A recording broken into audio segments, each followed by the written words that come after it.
રાજકોટ જિલ્લાના ઉપલેટાના સ્વામિનારાયણ મહિલા મંદિરમાં પંચવટી પાટોત્સવ કાર્યક્રમ મહિલાઓ દ્વારા કરવામાં આવ્યો હતો। ઉપલેટા સ્વામિનારાયણ મહિલા મંદિર સત્સંગ દ્વારા સ્વામિનારાયણ મંદિર મહિલાનું ત્યાં મહિલાઓએ પોતાના ઘરેથી અલગ અલગ પ્રકારની સાધન સામગ્રી, ફરસાણ, મિષ્ટાન પોતે બનાવી મંદિરમાં પંચવર્ષીય પાટોત્સવ કાર્યક્રમ યોજાયો હતો। 7 દિવસ સુધી કથાનું આયોજન કરવામાં આવ્યું છે। મહિલાઓ આ પાટોત્સવ કાર્યક્રમ અને અન્નકૂટના દર્શન કરી ધન્યતા અનુભવી હતી। JKS ન્યૂઝ ગુજરાતી સાથે અર્શી આહિર, ઉપલેટા।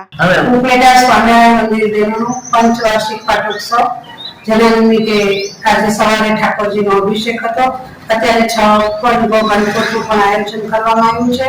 તેના અનુલક્ષમાં 7 દિવસની કથા પણ ગોઠવવામાં આવી છે, જેમાં નિષ્કુળાનંદ સ્વામી રચિત સ્નેહગીતા એ કથાનું આયોજન થયું છે, જેમાં ખંભાતથી સાખીયોગી રાધાબા પધાર્યા છે અને દરેક ભક્તજનોને કથાનું રસપાન કરાવે છે અને આ મંદિરના જે પૂજા કરે છે એ સાખીયોગી નીલમબેન એમના નેતૃત્વમાં આ સમગ્ર આયોજન કરવામાં આવ્યું છે।